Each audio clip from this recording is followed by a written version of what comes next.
Thank you. This is Pastor Isaac Opoku-Asare. I'm also an interventional cardiologist and a vascular physician. And thank you for joining me even as we talk about something very interesting that has come up. And is what is happening to the president. A lot of my patients have been coming to me and they said, what is happening? And I said, what are you talking about? And most of them are talking about the fact that the president of the United States was recently diagnosed with veinous insufficiency, which is an area, a very active area in endovascular medicine. And the goal is to explain these principles, to you and everybody here, because venous insufficiency is not about venous insufficiency. It's not varicose veins. You may not have varicose veins, but you can have very, very bad venous insufficiency. So because whenever a president is diagnosed with a particular condition, it gets into the news and everybody started asking about it. Oh, what is that? What is that? It is known that he got up in the morning and he found that his leg was a little swollen. So he went to his doctors, and I think that was the right thing for the doctors to check and figure out what is going on, right? And they came up, I think they did a good work over there because they went through all the right approaches. And in that case, they were able to, I think they came to the right diagnosis, in my opinion, because I am an endovascular doctor and we treat all levels of this particular condition, which ranges from a very benign situation to some very serious stuff, which you and I should take very, very seriously, because there is increasing information, and especially with this very hot weather, we're having a lot of people going through that. And I believe that it's been an unusually hot summer, and issues and problems with venous insufficiency has been very common. So for you and I to be able to understand things well, remember, this is God's rhythm. God's rhythm is about what? It's a truth contest. So we're going to give you the truth. We are not going to give you any popularity stuff here.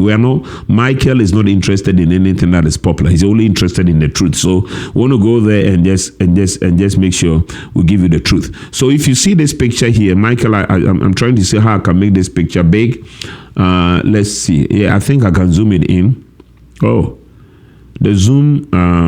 Okay. Let's see how the zoom works. I don't know whether I can make this picture big, but let me go to another picture here that may help you. Let's close this and let's go to a picture here that will help you. Before we go to anything, let's go to our homepage. This is our homepage. This is the homepage of Advanced Cardiovascular Institute.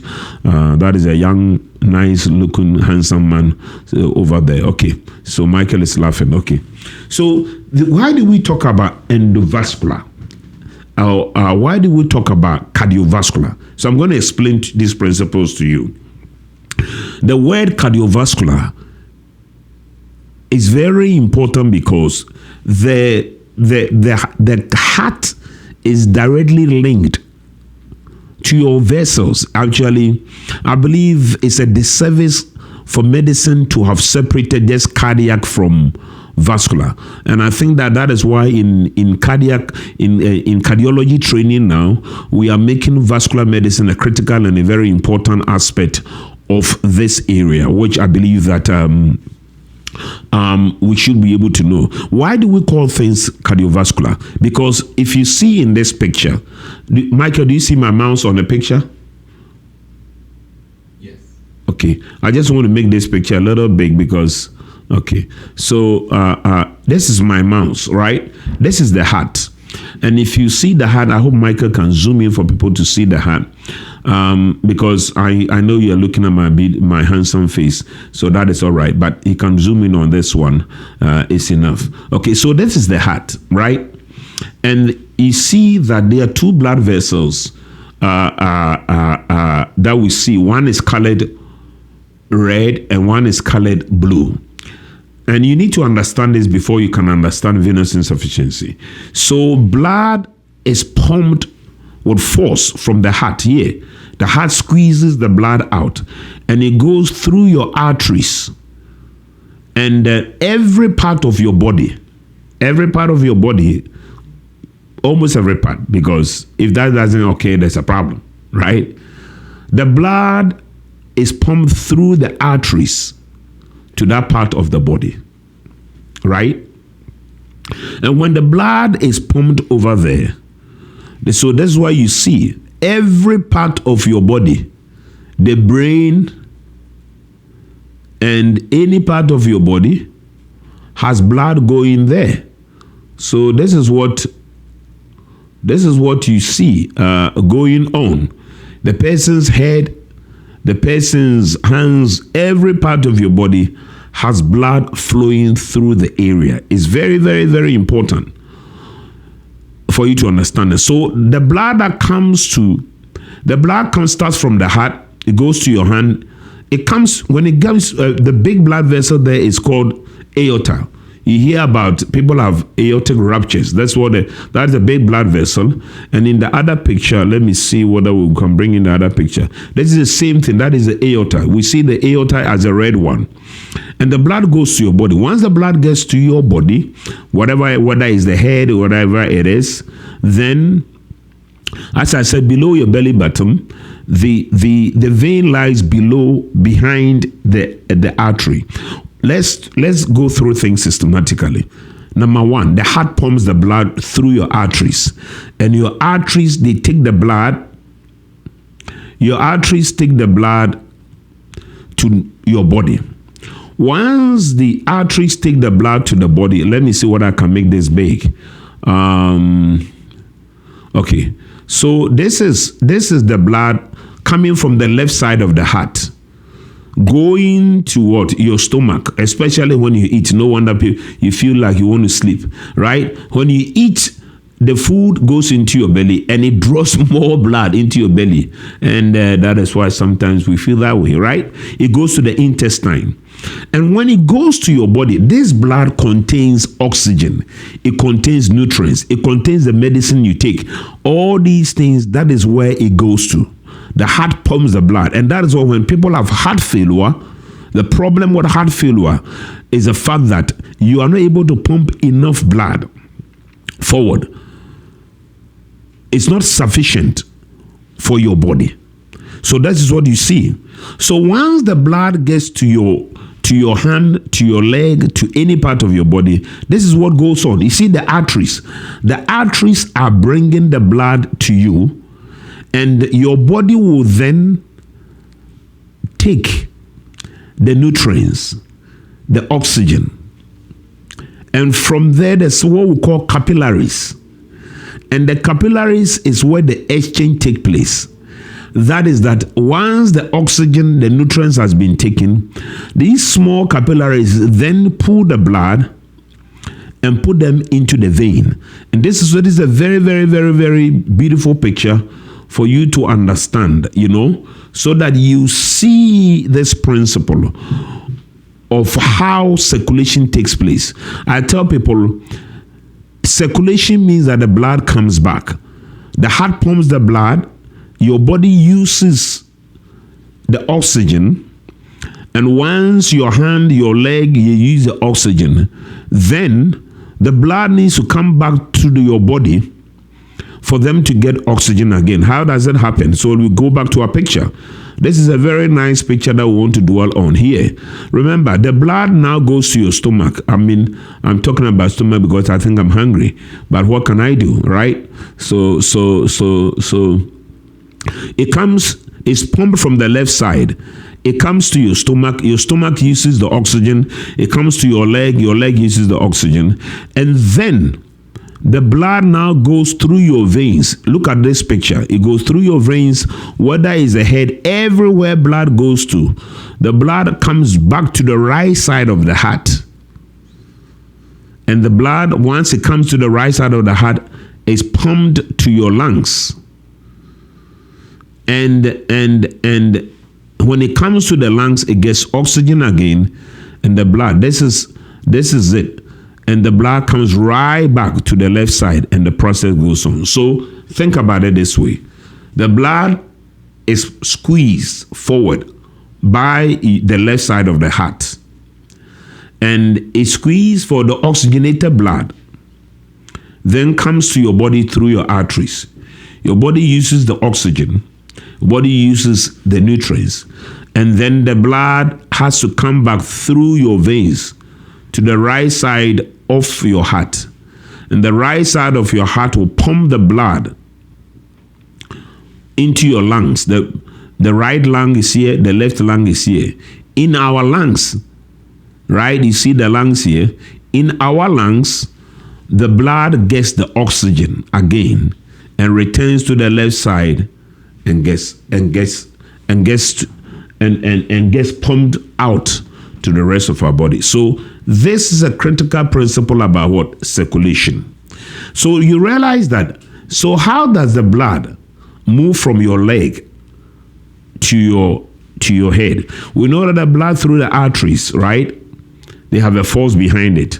And let me show you a diagram. This is a diagram that is not super, but this is a simplistic way we teach people about. Everybody thinks that, okay, everything is an artery or a vein. No. And these days, lymphedema is becoming common. People don't have lymphedema problem that everybody tells them is lymphedema. So let's teach a little principle. Because the artery has a force behind it, right? Whenever somebody's artery is damaged, they bleed out, right? Serious stuff.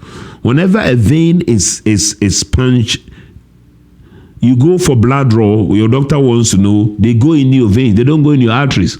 A patient came to me and he said, they went into my arteries. I said, we need to talk about this. This is very serious. I need to call the people, right? So they go into your veins to draw the blood. So think about that one. And then generally, it's difficult to talk about capillaries, but capillaries are very, very small. Not a lot comes out of them. But this is sort of a simplistic way for people to understand the principle of, if you go to draw a blood, they are looking for your veins. They are not looking for your arteries. Okay, so Michael, let's get out of this picture and go to a very nice picture, and that is going to help us. So let's talk about what is going on with the president. That is what everybody is asking me these days. What is going, because it's my area, it's my specialty, and let me talk to you about that. And I believe that it's going to help you, because if you and I will pay attention to this, we are in the truth contest. Listen here. So how does the blood come to your leg? That's the question you need to ask. There is no pump behind your veins. There is no pump behind your veins. Your veins have one-way valve. It looks like God does things one way.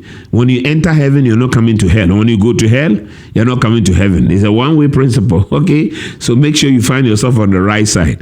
So within our veins, we have one-way valves. If you and I will walk, what happens is that the muscles, and that is once again the essence of exercise, the muscles that we have, they squeeze the vein. And when they squeeze the vein, they push the blood up,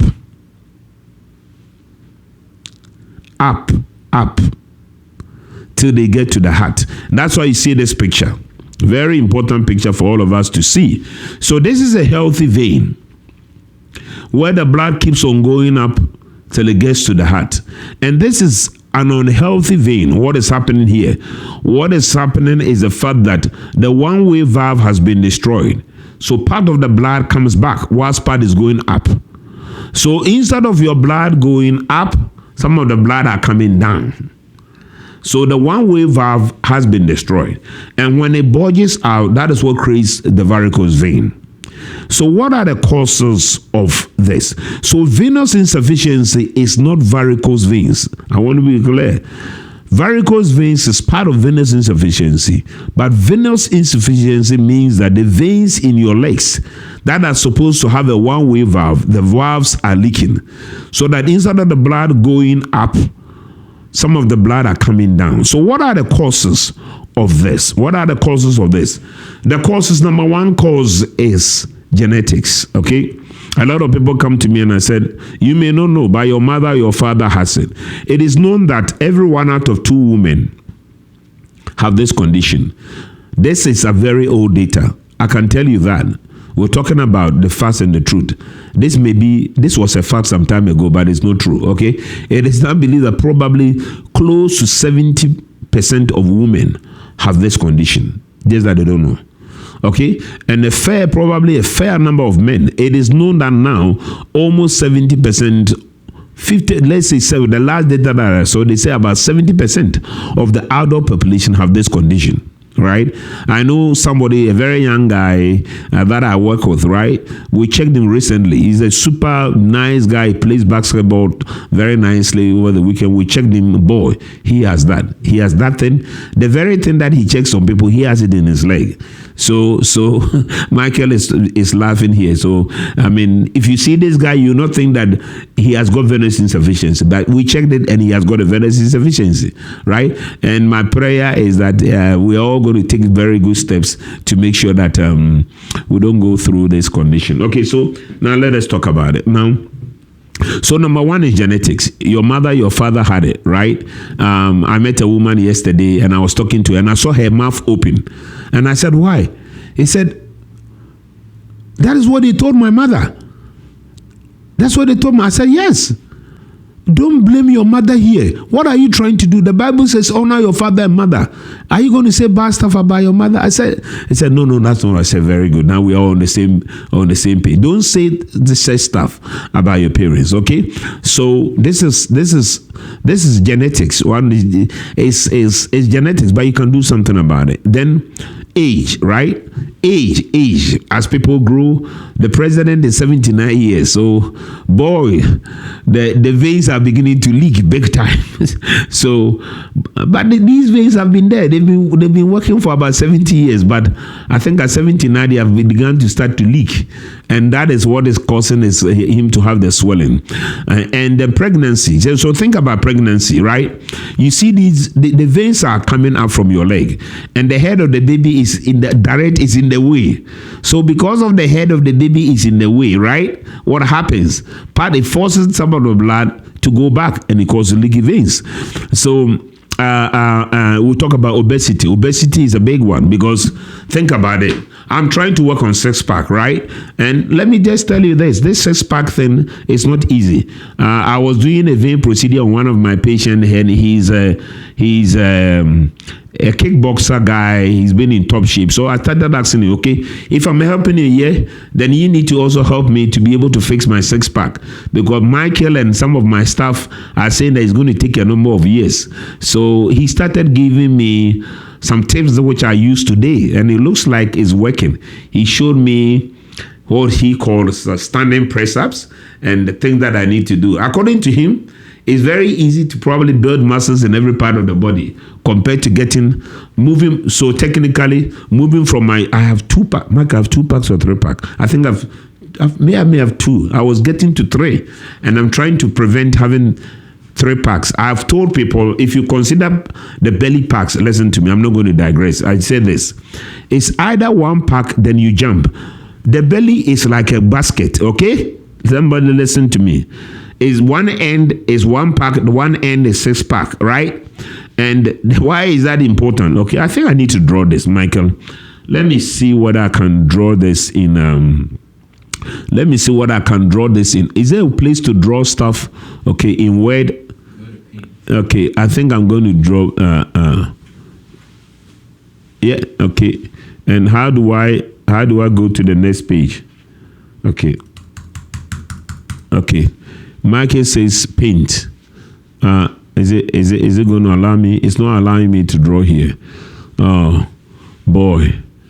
Okay. So let us see whether we can draw. Okay.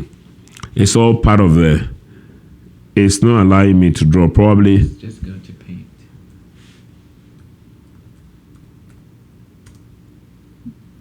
Okay. That's why we got Michael here. So Michael says paint. So Michael, which of them should I pick? Okay. Pick the pencil. The pencil. Where is the pencil? This one. Yeah. Okay. So you can use your finger to draw. Oh, okay. So I can. So this is the belly. Okay. This is the belly, and then this is 1. This is 2. This is 3. This is 4. This is 5. And then we have 6-pack. Okay? Let me do the 6-pack here right now. 6-pack. Asterisk. Okay? This is where I am. I want to be. So, the belly business is a big business because you have to jump. They made me understand. It's a jump. Because what was happening to me was I was moving from 1-pack to 2-pack. And one day I looked at myself and I was like, am I going to 3-pack now? This is a bad situation. Because the point is this, 3-pack, you are getting here. Down. And you know the meaning of 3-pack. I don't need to explain to you. Look at yourself in the mirror and you can, I looked at myself and said, may God rescue me immediately. So now I have shifted. I'm coming back. I'm here. I'm a 2-pack now. And my goal is to, they said that you can't jump like that. So you have come here to go to 1-pack. Then 1-pack, you do this. You need to jump from 1-pack to come to 6-pack. Because if you travel here, especially at 3-pack, 4-pack, you are here. Very, very, very dangerous situation. So, look at it. I started with 1-pack. I went to 2-pack. And one day, I realized that I was beginning to move up beyond 2-pack. That was a shocker for me. So, look at yourself in the mirror. Ask yourself, are you 3-pack? 3-pack, 4-pack is here. Very, very bad. So this is how the curve is according to people. Let me draw with blue. According to people, this is how the curve is. It peaks at 3 and 4, and 5 you're almost about to die. Then 6 you come here, right? So me 2-pack, I was here, and I was beginning to go to the bottom, and I had to bring myself right back here, and I'm trying to come here. Now you have to jump to come here. So, Michael, don't, when it comes to the pack of the stomach, it's a basket. If you go down like this, it's a bad situation. So the goal of the 6-pack is not to go through 1-pack, 2-pack before you get there. It's 1 to 6 and not going towards 3. So anybody who is in my situation, you need to work on now. So I am getting close to 1-pack now, and then why did we talk about all these packs? Because, well, okay, let's go to paint again. Let me do this. The reason why we talk about this is that the people who are 3 or 4-pack here, oh boy, the pressure on your veins is crazy. They are pressing the veins down. So that is why it is important. Let's come back here. Michael, you should take me serious here. So if the belly is big, everything has shown us in cardiology, in everywhere, it is not your BMI that makes the difference. The thing that is the killer is the belly fat. So the belly fat, it puts a lot of pressure on the veins, and you need to take care of that. That is important. I'm not going to spend too much time here because I'm going to go through this because this is happening to the president. We can't discuss everything in one day. You have to understand. But at least today, make it your goal that if you're moving towards 3-pack, you come back to 1-pack before you go to 6-pack. Okay? The guy taught me that. And then let us talk about it. Long period of standing. It is almost an irony that people think that standing is a healthy position. It's not, to be honest with you. And why is that so? We stand. The goal is to move. This is a gravitational problem.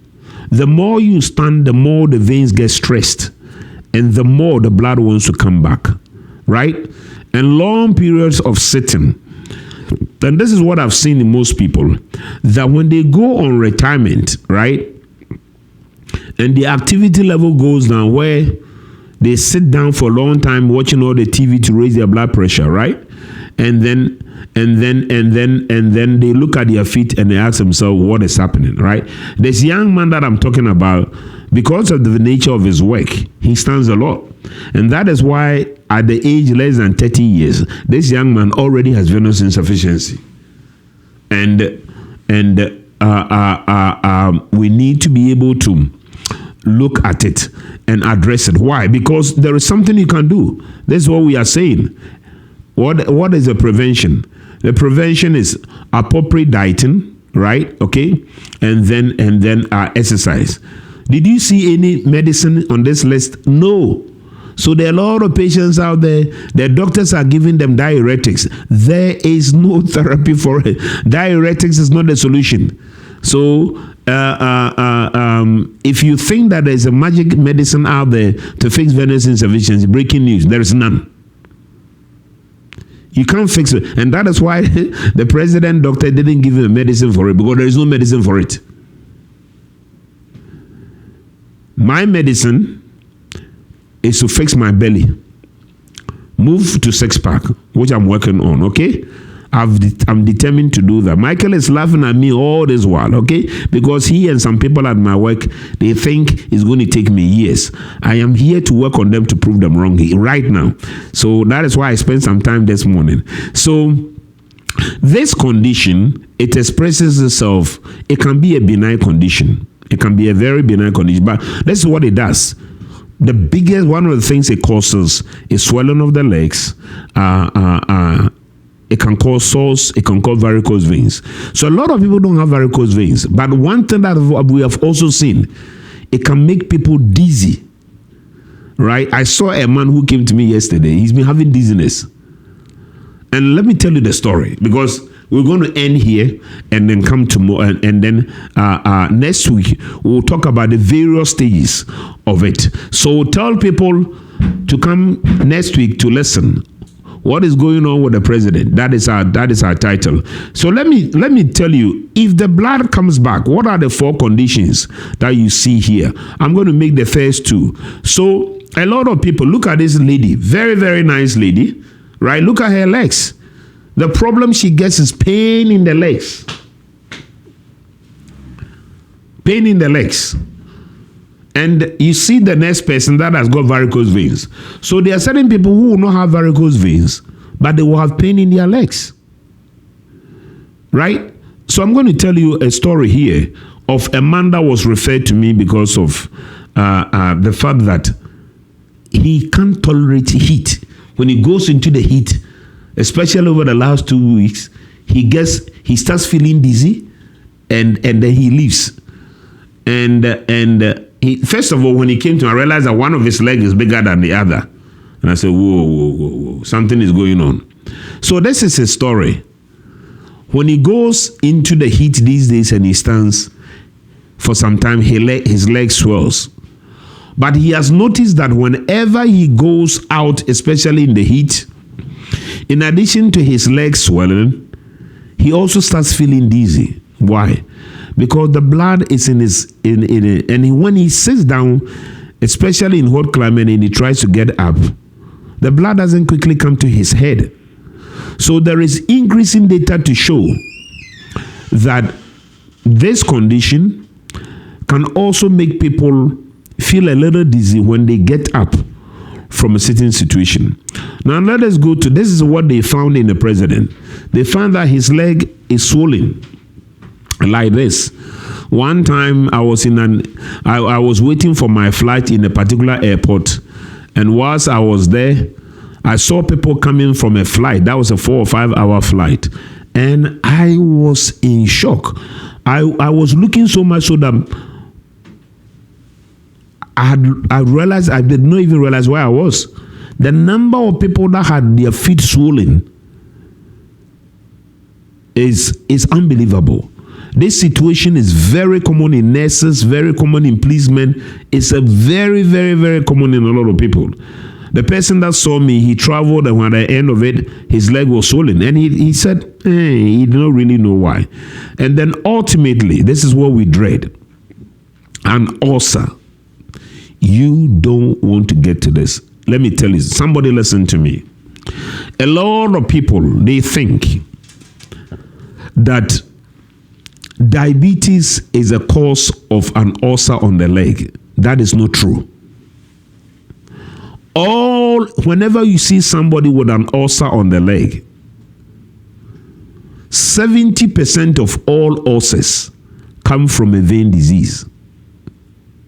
The condition that the president has got, 70%. So a lot of people will say, I don't have diabetes. So why is the leg swollen? It is coming from venous insufficiency. This is the ulcer. Why? Why do people develop ulcer? This is the reason. The blood that does not reach the heart that comes to your leg. When that blood comes in, there is no oxygen, there is no nutrients. So the thing that he has got is the byproducts of what the body uses, which is not good. And what it does is that it starts damaging the skin. And ultimately, what it does is the fact that you have an ulcer. These are the most difficult ulcers to heal. And they account for 70%. Somebody listen to me. Diabetes is not the reason for ulcers for people's leg. Venous insufficiency accounts for 70% of all. Venous ulcers account for 70% of all ulcers. So, we want to conclude by saying this. Venous insufficiency is a spectrum where it manifests itself from a leg pain, from varicose veins, from swelling of your feet, and ultimately an ulcer. We don't want you to get to this stage. So if you see your feet swelling like that of the president, you can take steps towards it. You don't always need a procedure. Of course, these people that have ulcer on their leg, they are not going to heal by compressive stockings, right? So the first thing is that if your leg is swelling, the question is, why is your leg swelling? You need to check the heart as they did with the president. And then you check whether your kidney function and other things are okay. And finally, you check your legs to make sure that is a leakage in your veins. And once you do that, what do you do next? That's what we'll be talking about next week.